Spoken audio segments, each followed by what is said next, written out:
프리메이슨. 자, 이 D를 폴 제퍼스 저 이상원 옮김.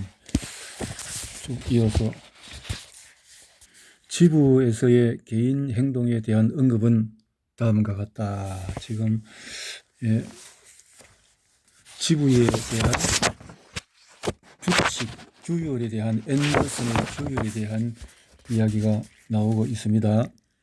앤더슨의 규율. 사적인 모임을 만들지 말고 장인이 있는 자리에서 별도의 대화를 하지 말라.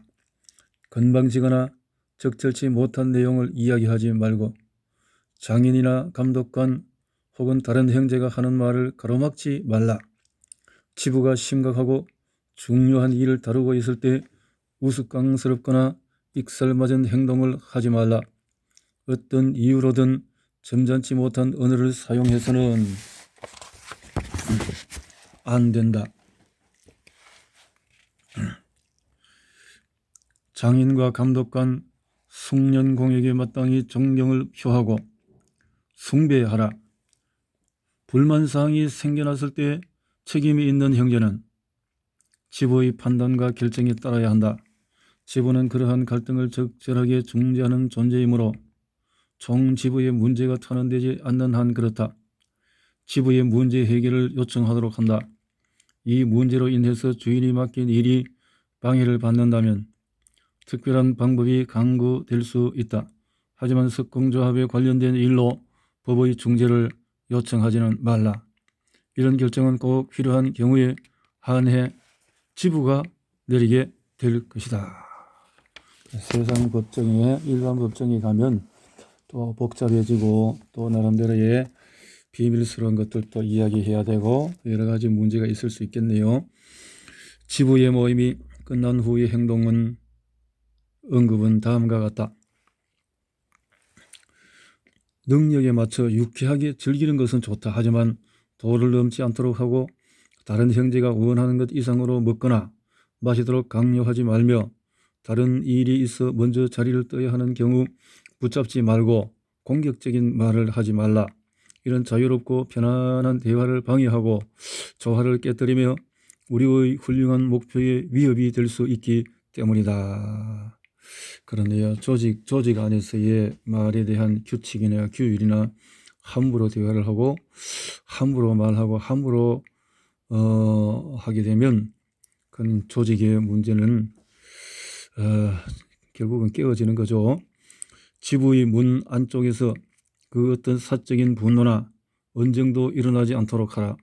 특히 종교, 국가, 정치에 대한 언쟁은 안 된다.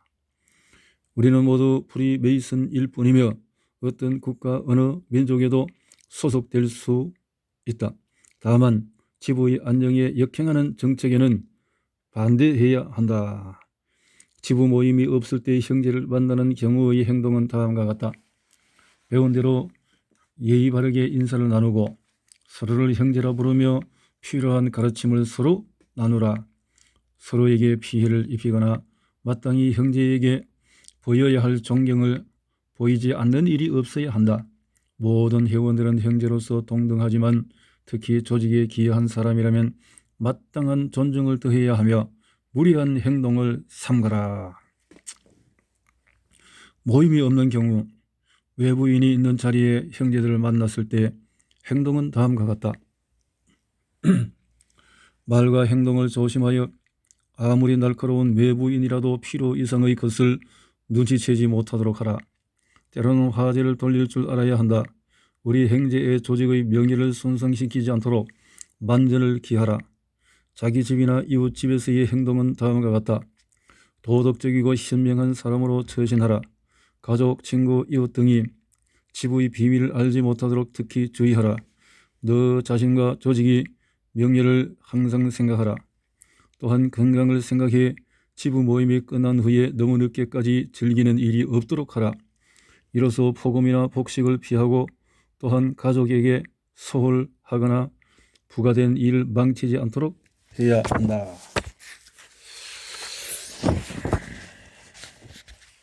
낯선 프리메이슨 회원을 대하는 행동은 다음과 같다. 주도 면밀하게 상대를 살펴 회원인 척하는 이에게 속지 않도록 한다. 이런 일을 만나면 경멸과 조소로 대해야 하며 그 어떤 지식에 대해서도 암시하는 일이 없어야 한다. 하지만 진정한 형제로 판명이 될 때에는 합당한 존중을 해주어라. 그가 필요로 하는 것이 있거든 힘 닿는 대로 필요를 해결해 주거나 도움을 받을 수 있는 곳으로 안내해야 한다. 일자리가 필요하다면 직접 고용하든지 다른 고용주에게 추천하라. 하지만 자기 능력을 넘어서 무언가 해주어야 할 의무는 없다. 다만 같은 조건이라면 다른 불쌍한 사람보다는 형제 회원을 우선적으로 돕도록 하라. 제임스 앤더슨 교약의 마지막 결말 부분은 다음과 같다. 제임스 앤더슨, 이 모두가 내가 지켜야 할 책무이다. 하지만 이 밖에 권고해야 할 책무도 있다. 이 유서 깊은 조직의 영광을 크게 하고 기초를 튼튼히 하며 형제애를 기르도록 하라. 싸움이나 논쟁, 뒷공론이나 중상을 피하라. 남이 고결한 다른 형제를 헐뜯지 못하게 하며 그 형제를 부연호하라. 내 명예와 안전이 위협받지 않는 한 그 형제를 도와야 한다. 회원 중에 누가 손해를 입혔을 때에는 내 지부 혹은 가해자 지부에 진정하고 이를 통해서 총지부의 분기 모임에 알리거나 연례 총지부 회의까지 올릴 수 있다. 이것이 고대로부터 내려오는 방법이다. 하지만 이런 방법으로 문제가 해결될 수 없다면 우선 장인과 숭령공들의 솔직하고 다정한 조언을 귀담아 듣도록 하라. 이들은 내가 법에 호소하는 것을 막을 수도 있고 법을 통해 신속하고 명쾌한 해결책을 찾도록 할 수 있다. 장인은 우선 형제들을 존중하는 마음으로 중재를 시도해야 한다. 이 중재는 감사한 마음으로 받아들여야 한다. 이 중재가 현실적으로 어렵다면 법 절차에 의지해야 한다. 하지만 그렇게 된다 해도 격분과 원한을 드러내어 형제애를 깨뜨려서는 안 되고 서로를 배려해야 한다. 모두가 프리메이슨의 미덕을 보고 느끼도록 진정한 프리메이슨 회원은 세상 처음부터 끝까지 고결하게 행동한다는 것을 알도록 해야 한다. 그러니까 예불은 어떻든 간에 실제적인 조직의 튼튼함을 갖기 위한 도덕적인 부분에서는 형제들과 논쟁하지 말고 또 외부 사람들에게 함부로 내부의 일을 말하지 말고 또 서로가 배려하며 이렇게 미덕을 보고 다른 사람들이 함께 할 수 있도록 이렇게 할 수 있는 어떤 교약이 이렇게 나왔네요. 앤더슨 교약을 비판적으로 분석하면서 헤이우드는 프리메이슨의 최고 골동품 전문가의 손에서 만들어진 탓에 이 문서는 신뢰할 만한 역사적인 사실을 거의 담고 있지 못하며 따라서 프리메이슨의 진정한 역사로 받아들여질 이유가 없다고 주장했다. 이거 주장은 또 여러 가지 이론들이 있겠죠. 앤더슨이 말한 역사는 대부분 동화 차원에 머물고 있으며 실제 역사를 아는 이들에게는 전혀 인정받지 못했다는 것이다. 동화 차원? 프리메이슨 관련 문서의 역사를 나름대로 분석하면서 헤이워드는 1757년 영국의 조지 2세가 대형 박물관에 도서 1만 2천 권을 기증했던 사실을 언급한다. 이들 도서는 헨리 7세가 모은 것으로 이후 왕실 도서로 알려지게 된다. 여기는 4~5인치 크기의 64쪽짜리 필사본이 포함된다. 도덕적 의미의 시라는 제목이 붙은 이 필사본은 1830년대에 제임스 헨리 웰이 발견해 이후 헨리 웰 필사본 혹은 왕의 시라고 불리게 되었다. 헨리 웰은 1839년 이 필사본을 영국 고문서 협회에 공개했고 협회 소속 전문가인 데이비스 캐슬리는 필사본의 시기를 14세기로 추정했다. 다른 전문가는 15세기 중반이라고 보기도 했고 독일의 전문가는 1427년에서 1445년 사이라 말하기도 했다. 대부분의 전문가들은 1390년대가 가장 신빙성 있다고 본다. 보격 운율 형태로 아마도 성직자에 의해 씌워졌으리라는 추측되는 이 문서는 당시 프리메이슨의 규칙을 설명하면서 고대의 책들에 쓰인 내용에 근거하고 있다. 헤이워드는 이 책이 프리메이슨 내부 문서가 아닌 프리메이슨에 관한 문서라고 설명한다. 헨리웰 문서 다음으로 오래된 문서는 매튜 쿠크가 편집하여 1861년 스펜서가 출판한 것이다. 쓰여진 시기가 1450년으로 추정되는 이 문서는 영국 중부의 남동쪽 아마도 글로스터셔나 옥스퍼드셔 같은 곳에서 작성된 것 같다. 헤이워드는 1720년 당시 일반 규칙을 편집한 조지 페인이 이 문서를 수정해 넣은 상태였을 것으로 확신한다. 페인이 정리한 규칙은 3년 후 다시 앤더슨의 규약에 포함되었다. 이러한 이유로 앤더슨의 역사 기록을 읽을 때는 극도의 주의가 필요하다고 헤이워드는 경고한다. 이 규약에 포함된 프리메이슨의 원칙과 규정에는 고대의 규약 판본들에서 가져온 내용뿐 아니라 앤더슨 자신의 견해가 상당히 뒤섞여 있기 때문이라는 것이다. 하지만 역사가로서의 이러한 결함에도 불구하고 헤이워드는 종교나 정치 같은 특별한 색깔을 넣지 않은 채 상징적이고 철학적인 프리메이슨에 대한 기초 자료를 제공한 앤더슨의 공을 인정한다.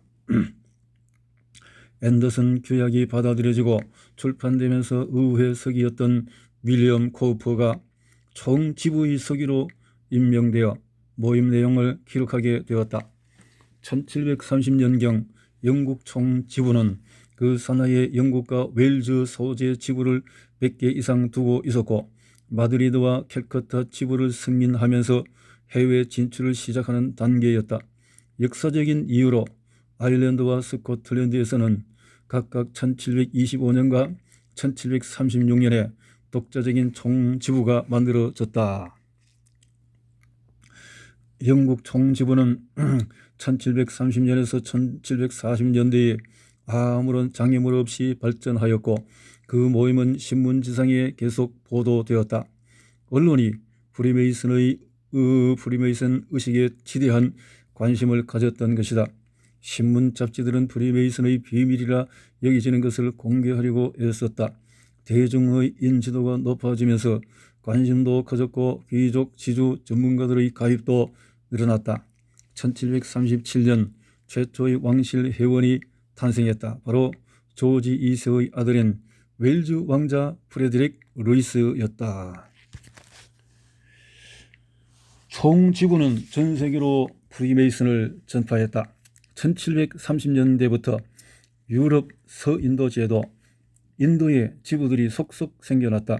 18세기 말부터 19세기까지 대영 제국이 확장되면서 영국의 프리메이슨도 중동, 극동, 오스트레일리아, 아프리카, 남미로 퍼져나갔다. 20세기 후반 식민지들이 독립국가 지위를 얻으면서 여러 곳에 독자적인 총지부가 만들어졌다. 식민지 시절과 마찬가지로 영국 총지부 산하에 남은 지부도 여럿이 었다. 그 결과 영국 총지부는 영연방을 중심으로 750여 개의 해외 지부를 갖게 되었다. 하지만 프리메이슨 조직이 뿌리를 내리고 번성했을 뿐 아니라 반식민지 전쟁을 세계 최초로 성공시키고 아메리카라는 새로운 나라를 탄생시킨 곳은 바로 북미 지역이었다. 이렇게 지부가 펼쳐나가는 것이 이렇게 북미까지 뻗어지는 이런 시기가 1700년도 미국의 이런 독립과 함께 이렇게 이어지는 것 같습니다. 6장에 프리메이슨은 미국의 뿌리를 내리다. 자, 봅시다. 어떻게 미국의 뿌리를 내렸는가. 미국에 정착한 최초의 프리메이슨으로 알려진 인물은 존 스킨이다. 그는 1649년 영국 뉴타일 출신으로 알렉산더 스킨과 릴리아스 질레스피 사이에서 태어났다. 1682년 가족과 함께 골든 라이언 호를 타고 델라웨어 강을 따라 신대륙으로 들어간 그는 뉴저지의 마운티 홀리에 정착해 피치랜드라고 하는 플랜테이션 농장을 운영했다. 웨스트 저지의 부총독을 지내기도 했으며 1690년에 사망했다. 자, 미국에서 출생한 최초의 프리메이슨은 앤드류 벨처이다. 1704년에 프리메이슨 회원이 되었고 매사추세츠와 뉴햄프셔 총독을 지내기도 한 조너선 벨처의 아들인 그는 1733년 프리메이슨의 일원이 되었다.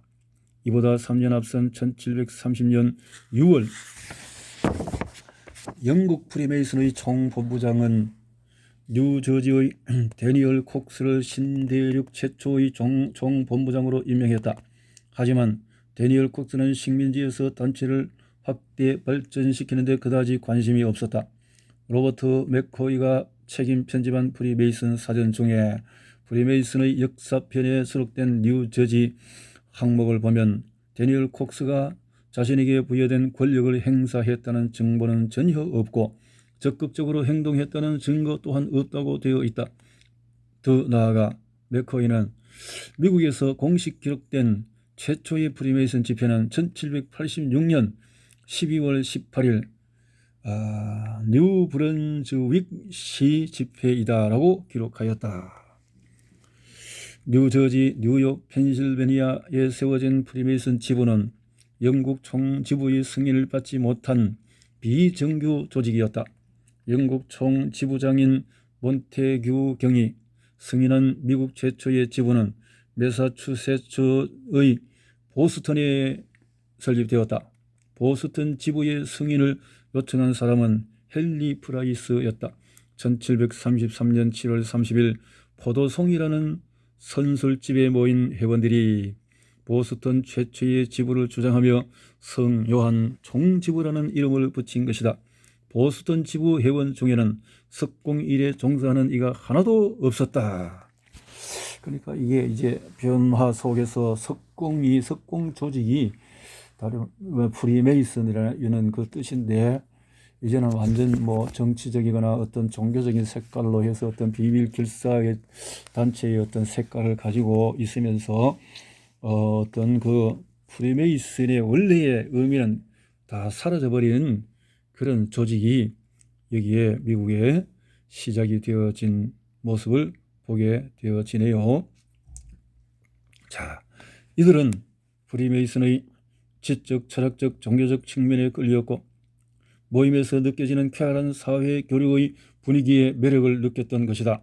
하지만 성요한 지부 구성원들의 이러한 성향은 1752년 스코틀랜드 총지부의 승인을 받은 경쟁 지부가 등장하면서 시험대에 오르게 되었다. 맥코이가 기록한 역사를 보면 탄원이 받아들여져 이들은 1752년 11월 30일에 당시 총본부장인 셜토 찰스 더글러스 곧 에버두어 경로로부터 매사추세츠 만 지역을 담당하는 성 앤드류 82번 지부로 인정하겠다는 답변을 받았다. 조지 워렌의 초생화. 자, 이렇게 멋있네요. 그 옛날에 자, 장총을 들고 있으면서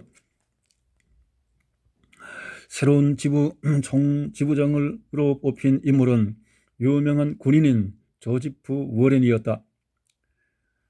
회원 중에는 보스턴의 대장장이 폴 레비어와 변호사 존 해콕도 있었다. 경쟁하는 지부가 출연한 것에 화가 난 성 요한 지부 회원들은 관할권이 침범당한 것으로 여기고 성 앤드류 지부 회원들의 일체의 교류를 거부했다. 이 상황은 몇 년 동안 이어졌다. 보스턴 주둔 영국군으로 이루어진 프리메이슨 지부 세 곳의 지지를 받아 1769년 매사추세츠 총지부가 세워지면서 경쟁 관계는 한층 악화되었다. 1769년 5월 30일에 열린 어느 축제 때에는 스코틀랜드 총지부장인 달하우지 백작이 조지프 워렌에게 보스턴시와 100마일 이내 지역을 담당하는 총지부장 역할을 부여하기도 하였다. 1769년 8월 28일 성 앤드류 지부가 성전 기사단을 추모하기 위한 새로운 프리메이슨 계급을 만들면서 상황은 더욱 나빠졌다. 역사가인 마이클 베전트와 리처드 레이는 선전과 지부라는 책에서 두 지부의 경쟁과 갈등을 다루면서 적대감과 반감이 점점 커가면서 일종의 시민전쟁 양상을 띠게 된 것은 놀라운 일이 아니었다. 성 요한 지부는 성 앤드류 지부를 눈의 가시로 여기며 상대를 비판하는 결의안을 계속해 놓았다. 하지만 결의안은 아무런 영향도 미치지 못했다. 결국 성 요한 지부는 회원들이 성 앤드류 지부 회원과 만나는 것을 금지한다는 유치한 규제책을 내놓았다라고 썼다. 자, 이렇게 정식적인 어떤 루트를 통한 지역 지부가 있고 또 나름대로 임의적으로 세워진 지부가 있는데 이 서로의 어떤 합치를 어떻든 그 조직이 나누어지는 모습이 참 굉장한 갈등이 있었군요. 보스턴의 성 요한 지부가 생겨나기 3년 전 프리메이슨의 신대륙 활동상을 보도하는 신문 기사가 나왔다. 필라델피아의 펜실베니아 가제트 지 1730년 12월 8일자를 보면 우리 지역에 프리메이슨 지부 몇 개가 만들어졌다라는 기사가 있다. 이 신문의 소유주의자 편집자 겸 발행인은 벤저민 플랭클린이었다. 1706년 비누와 양초 제조공의 10번째 아들로 보스턴에서 태어난 그는 독학으로 공부를 했고 10살부터 12살까지 아버지 밑에서 조수 노릇을 했다. 그 후에는 인쇄 일을 하는 이복형 제임스를 도왔다. 형 제임스는 식민지 미국의 네 번째 신문인 뉴 잉글랜드 커런트를 창간하는 사람이었다. 벤저민 플랭클린은 이 신문에 14편의 글을 싣기도 하였다. 형제간 갈등이 생기면서 벤저민은 1723년 필라델피아로 이주해 인쇄공으로 일하게 되었다. 1년 후 그는 영국으로 건너가 2해를 보내고 돌아왔고 인쇄업에서 승승장구를 거듭하며 펜실베니아 가제트를 인수했다. 그가 쓰고 출판한 책 중 가장 성공을 거둔 것은 가난한 리처드의 달력이었다. 1733년부터 출판한 이 책은 미국은 물론이고 유럽에서까지 인기를 모아 플랭클린의 이름을 널리 알렸다. 벤저민 플랭클린은 데보라 리드와 결혼하여 아들과 딸 1명씩을 두었다. 그 외에 혼외 자녀도 있을 것이라 생각이 된다. 1748년 무렵 그는 이미 도서관, 교육시설, 병원 등 공공시설을 위해 아낌없이 재산을 내놓는 자선가로 명성을 떨치고 있었다. 자, 이 경제적인 여력과 힘을 갖고 그 지역을 주도해 나가는 어떤 모습들이 보이네요. 플랭클린은 과학과 정치에도 관심이 많았다. 주의회의 서기 1736년부터 의원 1751년에 지냈고 필라델피아 최신 장관 대리 1737년부터 전 식민지 최신 장관 대리 역할을 맡기도 했다. 펜실베니아 대표로서 올버니 회의에 참석하여 프랑스 인도 전쟁이 벌어지는 동안에 식민지들이 연합해야 한다고 호소했다. 이 회의에서 전미 단일 정부를 주창하는 그의 연합 계획안이 받아들여졌지만 식민지 의회는 자신의 권력 약화를 우려해 이를 거부했다. 1757년에서 1762년 그리고 1764년에서 1775년에 이르는 기간 동안 플랭클린은 영국에 머무르면서 펜실베니아 그리고 이후에는 조지아, 뉴저지, 매사추세츠를 대리해 교섭을 벌였다. 미국 내 정치적 불안이 점차 고조되던 이때 그는 조지 3세의 영국 정부를 설득해 식민지의 모든 서류에 왕실 직인을 찍도록 했던 인조례를 폐지시키는데 성공했다. 그러니까 이제 그 영국을 통한 어떤 간섭을 끊고 자치적으로 할 수 있는 어떤 것에 성공했다, 이런 뜻인 것 같습니다. 1775년 5월 미국으로 돌아온 플랭클린은 대륙회의의 일원이 되었다. 13개월 후에 독립선언 초안 작성위원으로 활동하기도 하였다. 미국에 돌아온 지 채 1년 6개월이 못 되어 그는 다시 미국 대표 3인 중 한 명으로 프랑스로 떠나 동맹과 무역 교류를 협상하였다. 1730년 펜실베니아 가제트에 관련 기사가 실릴 때만 해도 플랭클린은 프리메이슨 회원이 아니었다. 하지만 자기 신문을 통해 그는 자신이 프리메이슨에 가입하려는 마음이 있다는 것을 충분히 알렸다. 일부 역사가들은 이러한 사전 선전 덕분에 필라델피아 성 요한 지부에 가입을 신청했을 때 그가 낯선 인물로 받아들여지지 않았다고 설명한다. 미국 프리메이슨에 대한 첫 번째 기사가 나온 지 2달 후 그는 성 요한 지부의 회원이 되었다. 그리고 6개월도 지나지 않은 세례자 요한 축일에 펜실베니아 총본부의 감독관 지위를 얻었다. 2년 후에는 총지부장으로 선출되었다. 미국 최초의 공인 지부가 설립된 후 11개월이 지나고 또한 앤더슨의 규약이 영국에서 처음 발표된 지 6년이 지난 1734년 5월 플랭클린의 펜실베이니아 가제트는 프리메이슨 규약, 가장 유서 깊은 형제의 조직의 역사, 책무, 조약 등 런던 초판 벤저민 플랭클린 제1세 프리메이슨 5734년이라는 소책자가 곧 출판될 것이라는 소식을 전했다. 5734년이라는 것은 그러니까 기원을 어떤 아주 초월한 어떤 성경적인 창세기의 어떤 그런 기원으로 이어지는 것 같습니다. 프리메이슨 달력은 신이 기원 전 4004년에 세상을 창조했다는 계산에 바탕을 둔 것으로 편의를 위해 4년을 떼어내고 4000년을 기준으로 계산한다. 플랭클린 사전 광고와 달리 소책자는 8월이 되어서야 나왔다.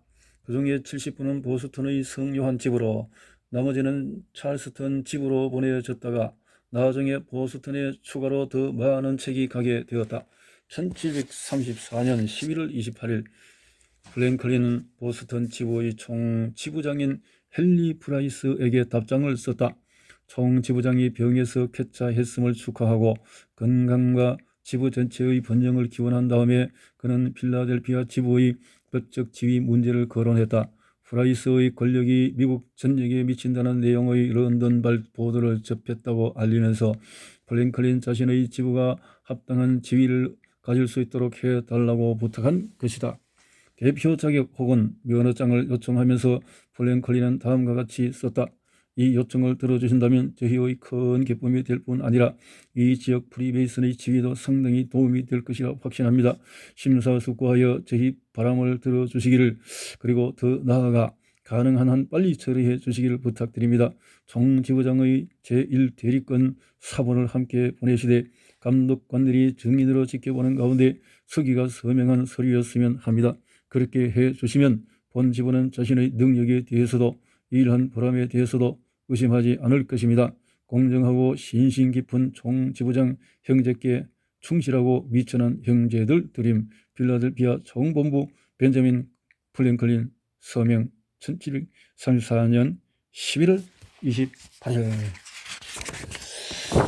플랭클린 지부 모임은 턴이라는 술집에서 열리다가 1769년에서 1790년까지 체스트넛 거리 아래 2번가 넘어 비델 엘리에 있는 건물로 자리를 옮겼다. 펜실베니아 프리메이슨 총지부가 1786년 9월 25일 영국 총지부로부터 독립을 선언한 것도 바로 이 건물에서였다. 1790년에서 1799년까지 프리 퀘이커 미팅 하우스에서 지부 모임이 열렸다. 1800년의 경우에 펜실베니아 주의회 의사당 2층의 인디펜던스 홀이 모임 장소가 되었다. 1802년 12월 프리메이슨 홀이 마련된 후에 필라델피아 프리메이슨은 여러 곳에 자기 건물을 보유하게 되었다. 현재의 프리메이슨 전당은 1873년에 문을 열었다. 최초의 모임이 장소였던 턴 술집은 1755년 또 다른 역사적인 사건의 무대로 등장한다. 대륙회의가 미 합중국 해병대 2개 대대의 창설을 허가했을 때 이 술집에서 제일 먼저 입대 신청자를 받았던 것이다. 합중국 해병대.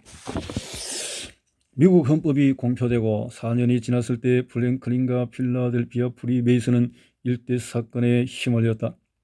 장난으로 시작된 일이 젊은이의 죽음까지 부른 사건이었다. 사건의 전말은 다음과 같다. 약제사 에반 존스라는 사람이 조서 데니얼 리즈가 프리메이슨이 되고 싶어 한다는 점을 알고 다른 조서들과 짜고 악마 옷차림을 한 채 가짜 입회식을 열었던 것이다. 사전의 이야기를 들은 플랭클린은 처음에는 악이 없는 장난이라 넘겨버렸다. 하지만 잠시 후 생각이 바뀌어 데니얼 리즈에게 상황을 알리려 했지만 연락이 닿지 않았다. 엉터리 입회식 도중에 사람들은 데니얼 리즈에게 악마에게 복종하겠다는 서약을 시키고 심지어는 다른 조서의 엉덩이에 입을 맞추게까지 했다. 시기 절정에 달했을 때 데니얼 리즈는 뜨거운 브랜디 세례를 받았다. 그런데 여기서 심한 화상을 입은 데다 감염까지 되는 바람에 그만 죽고 만 것이다. 플랭클린도 증인으로 참석했던 형사재판에서 에반 존스는 두 손에 뜨거운 브랜디를 끼얹는 벌을 받았다. 이렇게